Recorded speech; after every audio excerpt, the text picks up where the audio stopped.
Pero ese tema vamos a, de pronto, en algunos momentos, minutos más adelante, tocarlo. De lo que yo les vengo a hablar esta mañana es de lo siguiente. Yo recuerdo, y haciendo un poco de historia, yo recuerdo a los 5 años, viví en Chimbote, soy chimbotano de nacimiento, y tuve una enfermedad muy fuerte. Un virus ingresó a mi organismo, no sé en qué momento, y entonces mi cuerpo de niño, tenía 5 años, en mi lecho de enfermedad soportaba temperaturas febriles de hasta 42 grados. Recuerdo el médico, mi médico de cabecera, que hasta ahora vive, es un venerable anciano ahí en Chimbote, el doctor Urcia Galicia, decía: yo no entiendo cómo este niño puede soportar 42 grados de fiebre. Yo estaba jugando en mi lecho de enfermedad, jugaba sentado con mis juguetes. Mi madre me miraba llorosa, mi padre con los brazos entrecruzados, movía la cabeza pensando que tal vez en ese momento Dios había destinado ese día para recogerme y acogerme entre sus brazos. Pero no fue así. El médico fue categórico y dijo: a este niño hay que llevarlo a Lima, aquí en Chimbote no podemos hacer nada más. Y me trajeron a Lima a la edad de 5 años y llegué a un barrio en donde vivía una hermana de mi madre, ¿no es cierto? Mi mamá venía con las intenciones de internarme en el hospital del niño, y mi tía le dijo: hermana, en el hospital del niño te matan a tu niño. En esos días parece que las cosas no andaban muy bien por allí. Aquí en el barrio hay un médico, el doctor Francisco Farfán Neira, que en paz descanse, un gran amigo, me salvó la vida, detectó el virus que yo tenía, me hizo un tratamiento y me regresé a Lima sanito, a Chimbote sanito. Pero ocurrió algo. Cuando yo retorné a Chimbote y estaba nuevamente en mis actividades habituales, yo jugaba, me acuerdo, en mi sala, en el patio de mi casa, en mi habitación, con unos niños. Y esos niños, después yo me percaté que cuando entraban a jugar conmigo a la sala o donde yo estaba, les gustaba jugar con mis juguetes, con mis carritos. Tenía un carrito de bombero con una escala hermosísima, ¿no? Una escala telescópica hermosísimo. Ellos traían unas bolitas, unas estrellitas. Todo era que entraba un adulto, o la empleada de la casa, o mi padre, que tenía su oficina y su taller ahí en la avenida Pardo, frente a la plaza de armas de Chimbote.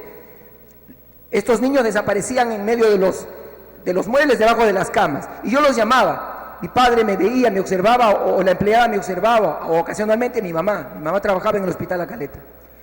Lo curioso era de que yo decía: pero estos niños, yo tenía mis amiguitos del barrio, los amiguitos del barrio, los de siempre, mis amiguitos Guerra, en fin, Lucho, en fin, Mari, me recuerdo todavía.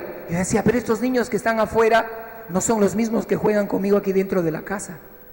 Después supe que eran elementales de tierra, que jugaban conmigo, se presentaban. Había despertado a esa sensibilidad de los sentidos dormidos, de las percepciones extrasensoriales. De pronto, esos estados febriles de 42 grados de temperatura que soportó mi cuerpo, aperturaron en mi mente esas puertas de acceso a otros planos dimensionales. A los 11 años tuve la oportunidad, salía del Cine Pacífico. Los que conocen Chimbote, ya no existe el Cine Pacífico. En esos días llegaban compañías teatrales a divertir a la gente, y mi abuelo era un hombre muy fascinado por el teatro y siempre nos llevaba, mi abuelo, el señor Estanislao Córdoba, que en paz descanse. Y salíamos del Teatro Pacífico, recuerdo, nos dirigíamos hacia el mercado a tomarnos un jugo, a esas 11 de la noche sería más o menos. De pronto en el cielo, un hermoso platillo volador en forma de lenteja, de color plateado, que jugaba.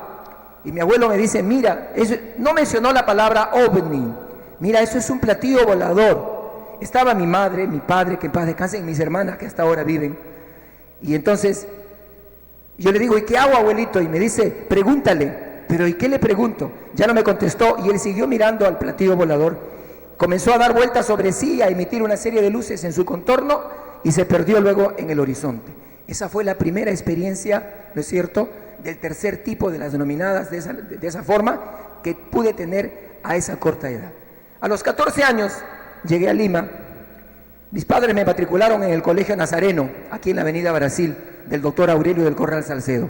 Y en el patio, recuerdo, un amigo me preguntó, yo estaba recién bajadito de mi provincia, de Chimbote: ¿tú quién eres? Yo le digo: soy chimbotano. Y me regaló un libro. Nada es casual ni coincidente, todo es causal. Reviso el libro y decía el tercer ojo de Lobsang Rampa. Fue el primer texto, el primer libro que leí sobre el tema.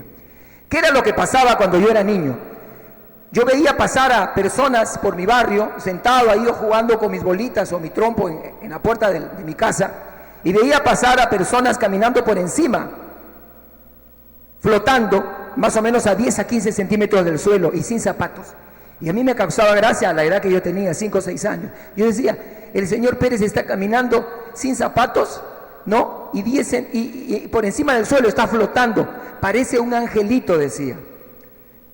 Ese mismo día, o al día siguiente, ese señor Pérez era protagonista de un sepelio en su casa. Entonces yo comencé a marcar un código. Decía, las personas que caminan por encima del suelo, flotando sin zapatos, se mueren. Entonces, mi mente se había aperturado a este tipo de percepciones fuera de los sentidos, las denominadas percepciones extrasensoriales.